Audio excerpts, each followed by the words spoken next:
It's Staci going live from Shambhala Tantra. I'm following up on my goddess retreat, which was amazing and gave me a chance to connect more deeply with the goddesses, or what I call the goddesses. And, you know, some of you all might think that's kind of strange, but really it's just my rendition or my rendering of connecting with my higher self. So something I haven't shared a lot is in my life I've had an addiction, and my addiction is personal growth. I'm a personal growth junkie and have been ever since I read Autobiography of a Yogi back when I was 23, something like that. And since then, I have had an opportunity to study with some of the greatest women, often women on the planet that are very, very conscious. So when I talk about the goddesses, I actually am speaking of kind of a collection or a frequency of wisdom that comes from females, teachers, or frequencies that may be in a body, they may not be in a body. And that is just my filter. So it actually just makes it more personal to me. So everyone has got their frequency, whether you want to call it your higher self, goddesses, Jesus, it doesn't really matter. But what's clear to me is that we all have an opportunity to get more deeply in touch with our higher self, whatever we want to call it, because it is indeed time to do that. That we are all born for this time, and we all have a special purpose. And it's something that isn't necessarily our job right now, or maybe anything that's been seen in this world so far. So when I talk about the goddesses, I am just discussing a collection of higher frequencies that somehow communicate with me. So about March of last year, I started going through what I call a Kundalini or a Shakti awakening. And that feels like, you know, in Tantra, it's like a snake that starts at the base of your spine and starts slithering up your spine to awaken you. This is something that everyone has. I am not special. Mother Earth is the greatest way to connect with this energy. And the easiest way to do that is grounding. You know, just go outside and stick your feet in the soil and talk to Mother Earth. And I think that's the way that most people connect to Mother Earth or the Mother Goddess. So I am not special. We all have superpowers, and we are at a time where that is awakening in all of us. So it's kind of like, it's like a rocket, okay? And actually nature is very much like launching a rocket. So if, say for instance, Elon and his buddies, they launch a rocket and it's gonna go to, you know, Mars or wherever it may be. So it's done with great precision. It's done with, you know, you just can't go willy-nilly on that. It's launched in precision. There's a lot of science behind it. And it's amazing how it goes up. It does the mission, and then it will come back down and with great precision, pop right back into place. That is exactly how nature is. That is actually our nature. So my suggestion, and what I have been told by the goddesses, is that right now we are experiencing what they call a purity wave. And that is that, or a space. So in this space, we are all going through this mass initiation, which is so cool that we actually go through this together.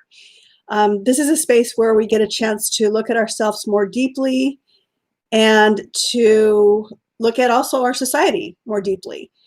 And it's kind of like, I think of it like going to college, you know, like you're raised a certain way, you're raised in a family, and you see certain things based on that lens or perceptions, judgments about the world.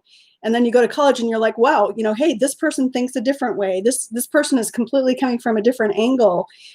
There's all these sort of different ways of being in the world. So based on the way we're raised and based on our experiences, we develop filters, and those filters become perceptions, and those filters become stories about ourselves, good or bad. It might be I'm too much or I'm not enough, whatever it may be. And I think in the last few months, we've all had a chance to look at our distortions and decide whether we want to keep them. So in many philosophies, it's, like, okay, God is punishing us because, we didn't do this or that, or, this, if it's good, it's like, okay, I'm blessed by, whatever it may be, the higher power. Something bad happens, then it's like, oh, the God doesn't love me anymore, or, whatever it may be, or I've been done wrong or something. And then we internalize that. So another reason why I use the word goddesses is it's extremely important that women awaken at this time. And it's extremely important that we have some sense of the goddess. The easiest way to do that is Mother Earth. So that's my filter. Okay, so these distortions that we have that come from our own mind have been products of a society that I believe is sick. We call it the patriarchy. It doesn't work for men, women, pretty much anyone. So what's happening is the 99% of us, which are all about like letting go of the patriarchy, we are working in partnership, if you will, with creation. And creation, if you will, has answered our prayers and given us an opportunity to create this space of purity. So we have an opportunity to step into our true purpose, but we must let go of those stories about ourselves. So, hey, we all tell stories about ourselves. We might as well make it a good one. So a lot of our work my work at Shambhala Tantra is about helping people create better stories about themselves.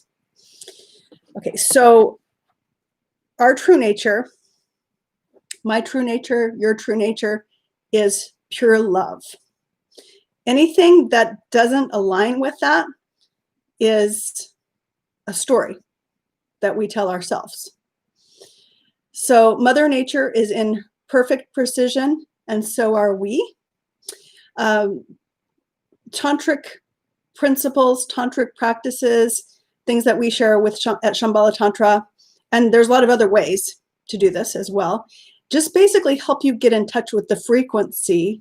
And it's a science. It's like really the physics of consciousness, or a frequency to allow you to awaken your own natural healing abilities. And a lot of it starts with the basic concept of what your higher self is, defined from the inside out, not the outside in. So this is basically just a call to action to awaken, to let go of those things that no longer serve you. It's actually easier than it ever has been before, because we are working in cooperation with creation. And that's the word I want to use, is creation, because we tend to not have many perceptions around that as other words like God, goddess, etc. And I'm going to do more to make it relatable, because I've been told I can be too esoteric, which, hey, I'm working on. But bottom line is, here's a great quote. It's by Charles Darwin. So really what we're doing is we're actually evolving. And, when we think of evolution, of course we think of Charles, right? So he said that it is not the strongest of the species that survives, or the most intelligent, but the one that is the most responsive to change. So the message I'm getting now is we got to go with the flow. I am going to be talking about Saraswati this week, but I'm also going to be talking about Ruth Bader Ginsburg, who was a living goddess and an emanation of Saraswati, in my opinion, in this world. Many of us are having the opportunity to see the distortions that we have created in our own mind. We just need to find a way to let go of that. Breathing is a really great way to do it. There's a video we have of Kirby tree breathing. It's a great way to just get yourself back in alignment with nature, which is where we're going. And we're actually going beyond that. We're going to a higher level of consciousness, because this is what humanity has asked for. We want connection. We want more love. We want systems based on kindness and connection and awareness. I want to live in a world that I am happy to pass to the next generation. And we have a chance to build that now.